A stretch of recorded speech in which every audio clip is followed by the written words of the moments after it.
రాత్ర పశ్చిమ గోదావరి జిల్లా నరసాపురం మండలం సీతారాంపురం అనే గ్రామంలో ప్రస్తుతం ఉన్నటువంటి గ్రామంలో దివంగత నేత రాజశేఖర రెడ్డి గారి విగ్రహాన్ని దగ్గర 2011 సంవత్సరంలో మేము ఇక్కడ స్థాపించడం జరిగింది. కానీ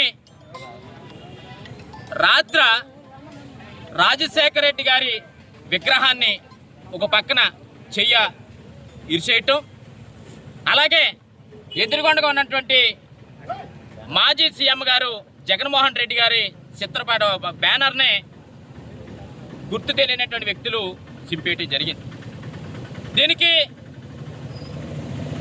ఉదాహరణ మనకు కనిపిస్తూ ఉంది. సమాజంలో కూటమి ప్రభుత్వం అధికారంలోకి వచ్చిన తర్వాత రాజశేఖర రెడ్డి గారి విగ్రహాలు చూసినా, లేదు జగన్మోహన్ రెడ్డి గారు బ్యానర్ చూసినా తట్టుకోలేనటువంటి పరిస్థితి.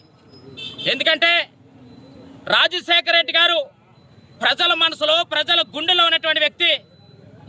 ఆయన ప్రజలందరూ కూడా ఒక ముఖ్యమంత్రిగా చూడరు, ఆయన ఒక దేవుడిగా కొలుస్తారు. ఆంధ్రప్రదేశ్ ప్రజలు రాజశేఖర రెడ్డి గారి యొక్క అభిమానులుగా, రాజశేఖర రెడ్డి గారి కులాలకి, మతాలకి, పార్టీలకి అతీతంగా అన్ని సామాజిక వర్గాల వారు, అన్ని పార్టీలో ఉన్నటువంటి వ్యక్తులు కూడా రాజశేఖర రెడ్డి గారిని ఒక దేవుడిగా కొలిచే పరిస్థితి. అలాంటి వ్యక్తిని కొంతమంది దుర్మార్గమైనటువంటి వ్యక్తులు విగ్రహాన్ని ఇరగొట్టేసే పరిస్థితి ఇలా కనిపిస్తూ ఉందంటే సమాజంలో ఎక్కడున్నాం అనే విషయాన్ని ఇలా ప్రతి ఒక్కరు కూడా గమనించాలి. గారి చిత్రపటాన్ని కానీ, బ్యానర్ని కానీ చింపే దమ్ము, ధైర్యం ఉందంటే ఇది ఇంతకంటే బాధాకరమా? మేము 5 సంవత్సరాలు మా నాయకుడు ముఖ్యమంత్రిగా జగన్మోహన్ రెడ్డి గారు అధికారులు ఉండగా ఎక్కడైనా ఒక్క బ్యానర్ని కానీ, లేదు ఒక్క విగ్రహాన్ని కానీ ఎక్కడైనా మేము టచ్ చేశామా? అంటే సమాజంలో ఉన్నటువంటి మాకు మీకు సంస్కారం ఏంటనే విషయాన్ని సందర్భంగా తెలియపరుస్తా ఉన్నాం.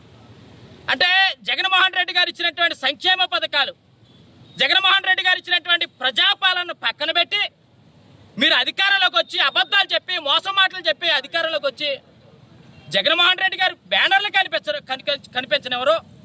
ఒక పక్కన దివంగత నేత రాజశేఖర రెడ్డి గారి ఇలా విగ్రహాలని చూసే పరిస్థితి, వారలేని పరిస్థితి కనిపిస్తుందనే విషయాన్ని ఈ సందర్భంగా చాలా స్పష్టంగా అనిపిస్తాం. మేము పోలీసు వారిని ఒకటే కోరుతా ఉన్నాం, మీరు నీతిగా, నిజాయితీగా, కరెక్ట్గా కనుక పనిచేస్తే ఇవాళ పేద ప్రజల యొక్క ఆత్మగౌరవం కాపాడుతుంది. ఇవాళ ఈరోజు విగ్రహాన్ని ఇక్కడ కూల్చేస్తే నియోజకవర్గ వ్యాప్తంగా అనేక ప్రాంతాల్లో అనేక మంది పార్టీలకి, కులాలకి అతీతంగా విగ్రహాలు పెట్టినటువంటి పరిస్థితి. కానీ ఇవాళ వారు అధికారంలోకి వచ్చారు, వారు విగ్రహాలు పెట్టుకుంటూ ఉంటారు. మా అధికారంలోకి వచ్చాం, మేము ఈ విగ్రహాలు పెట్టుకున్నాం. కానీ పెట్టుకున్నటువంటి విగ్రహాన్ని దాడి చేసి ఇరిచేసే పరిస్థితి ఎలా ఉంటే సమాజంలో ఎక్కడున్నాం అనే విషయాన్ని సందర్భంగా మేము అడుగుతూ ఉన్నాం. అందుకనే పోలీసు వారిని ఒకటి కోరుతా ఉన్నాం, మీరు చిత్తశుద్ధితో పనిచేయండి, పార్టీలకు అతీతంగా పనిచేయండి, వ్యక్తులకు అతీతంగా పనిచేయండి. ఎవరైతే రాజశేఖర రెడ్డి గారి విగ్రహం మీద దాడి చేశారో, ఎవరైతే జగన్మోహన్ రెడ్డి గారి బ్యానర్ మీద దాడి చేశారో, ఎవరైతే బ్యానర్ని చింపేశారో వారిని శిక్షించండి. నిజమైనటువంటి లాండ్ ఆర్డర్ పనిచేస్తుందని ప్రతి ఒక్కరు కూడా నమ్ముతారనే విషయాన్ని మీ అందరికీ కూడా తెలియదు. లాండ్ ఆర్డర్ ప్రాబ్లం వచ్చిందని కానీ, లేకపోతే మీరు ధర్నాలు చేయొద్దని కానీ మీరు అంటే దయచేసి కుదరదనే విషయాన్ని సందర్భంగా తెలియపరుస్తూ, వైఎస్ఆర్ కాంగ్రెస్ పార్టీ ఒక పార్టీకి, లేకపోతే ఒక కులానికి, ఒక మతానికి సంబంధించినటువంటి పార్టీ కాదు. ఆంధ్రప్రదేశ్ రాష్ట్రంలో అనేక మంది పేద యొక్క ప్రజల నుంచి వచ్చినటువంటి పార్టీ వైఎస్ఆర్ కాంగ్రెస్ పార్టీ అనే విషయాన్ని కూడా సందర్భంగా తెలియపరుస్తూ ఇంకొకసారి తెలియపరుస్తా ఉన్నాం. జగన్మోహన్ రెడ్డి గారు కానీ, రాజశేఖర రెడ్డి గారు కానీ ఏ పార్టీకి సంబంధించినటువంటి వ్యక్తులు కాదు, పేద ప్రజల గుండెలో ఉన్నటువంటి వ్యక్తులు. మీరు విగ్రహాలు కూల్చేయాలనుకున్నా, బ్యానర్లు చించేయాలనుకున్నా జగన్మోహన్ రెడ్డి, రాజశేఖర రెడ్డి ఇద్దరు కూడా జగన్ ప్రజల యొక్క గుండెల్లో ఉంటారనే విషయాన్ని మీ అందరికీ కూడా తెలియపరుస్తూ కూటమి ప్రభుత్వానికి ఒకటి తెలియపరుస్తా ఉన్నాం.